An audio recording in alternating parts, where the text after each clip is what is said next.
News সত্যের পাশে। সুখবর নিয়ে এলো হামজা ফ্যাশন। হামজা ফ্যাশন, এখানে আপনি পাবেন মহিলাদের জন্য অত্যাধুনিক সাজ পোশাক, আছে কুর্তি, লেহেঙ্গা, শাড়ি, স্যুট, নকাব ইত্যাদি। আমাদের ঠিকানা Asansol GT road, Eastern Railway high স্কুলের বিপরীতে। তাহলে আর দেরি কেন, এবার পুজোতে আপনারা সবাই চলে আসুন হামজা ফ্যাশনে। ন্যায্য দামে নিয়ে যান আপনার পছন্দ মতো জিনিস। নিউজ সত্যের পাশে। उन्होंने अपनी कुर्बानी दी है। বৃহস্পতিবার দুপুর আসানসোল জিটি রোড স্থিত বিজেপি কার্যালয়ে এক সাংবাদিক বৈঠক করেন বিজেপির কেন্দ্রীয় সদস্য শঙ্কর চৌধুরী। এই দিনের সাংবাদিক বৈঠকের মাধ্যমে তিনি শিল্পাঞ্চলবাসী কাছে অবদান জানান শান্তির শৃঙ্খলা বানিয়ে রাখার জন্য। তিনি এ বিষয়ে আর কি বলেছেন আমরা শুনে নেব। जिन्होंने अब संगठन के लिए, पार्टी के लिए उन्होंने अपनी कुर्बानी दी है।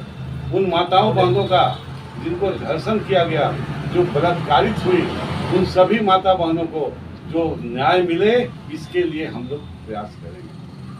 आज पश्चिम बंगाल में भारतीय जनता पार्टी की सरकार बनी, ये बहुत खुशी की बात है कि हम लोगों का दशकों से जो हम लोग का प्रयास रहा है, मैं भी 40 वर्षों से संगठन के साथ जुड़ा हुआ। आज प्रयास था हमारा कि भारतीय जनता पार्टी की सरकार बने और हमारा इच्छा पूर्ण हुआ। जनता को राहत मिलेगी, क्योंकि 15 वर्षों में जो राजत्व यहाँ चल रहा था, जो शासन व्यवस्था थी, यहाँ शिक्षा नहीं था, चिकित्सा नहीं थी, प्रशासनिक व्यवस्था नहीं थी, सिर्फ सांप्रदायिकता थी, तुष्टीकरण की राजनीति थी। आज इस कारण से भारतीय जनता पार्टी को अभूतपूर्व विजय प्राप्त हुई है। आज पश्चिम बंगाल में जहाँ जहाँ भी हिंसा हो रही है, इसके लिए हमें दुख है। मैं अपने कार्यकर्ताओं को ये संदेश देना चाहता हूँ, ये वार्ता पहुँचाना चाहता हूँ कि भारतीय जनता पार्टी को लोग कहते हैं difference of the party.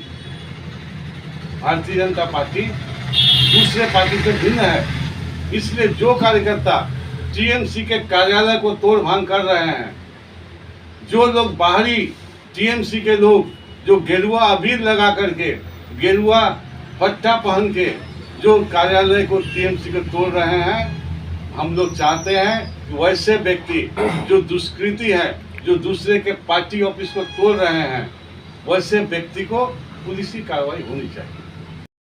News সত্যের পাশে। গ্রিন আসানসোল, ক্লিন আসানসোল, আপনাদের শহর আসানসোলকে। নিউজ সত্যের পাশে। क्योंकि हम लोग कभी नहीं चाहते हैं कि किसी भी दूसरे दल के पार्टी को हम लोग तोड़ें, क्षतिग्रस्त करें।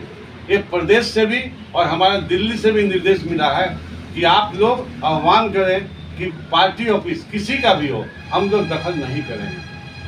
किसी का भी पार्टी हो, सीपीएम हो, कांग्रेस हो, टीएमसी हो, किसी का दखल हम लोग नहीं करेंगे। वरन उस पार्टी से बढ़िया party office Bharatiya Janata party बनाएगी।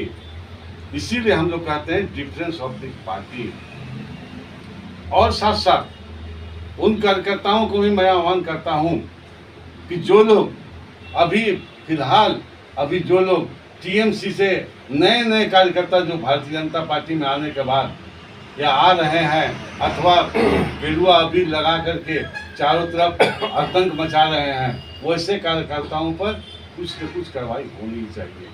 साथ साथ भारतीय जनता पार्टी जो आई है पश्चिम बंगाल में, मुझे लगता है, मुझे पूर्ण विश्वास है कि हम लोग स्वच्छ राजनीति करेंगे, कोई संतरास की राजनीति नहीं करेंगे। लोहा, कोयला, बालू, जितने तरह के माफिया हैं, ये माफिया का राज को खत्म करेंगे। ना ही कोई तोलाबाजी होगा, ना ही बस स्टैंड दखल होगा, ना ही कॉरपोरेशन का कोई पार्किंग दखल होगा। हम लोग चाहते हैं जनता को राहत मिले। यदि हम लोग राहत जनता को नहीं दिला पाए तो हम लोग कैसे कहेंगे कि डिफरेंस ऑफ द पार्टी। इसलिए हम लोग कुछ दखल नहीं करेंगे, कहीं कोई काम नहीं करेंगे ऐसा जो जनता के खिलाफ हो, जनता के अहित में हो। इसी उद्देश्य से आप लोग को हम लोगों ने यहाँ बुलाया है कि आपके माध्यम से जनता को ये वार्ता जाए कि ताकि कोई तरह का भ्रष्टाचार न हो, और जो करता हो उस पर शास्ति कर दी जाए।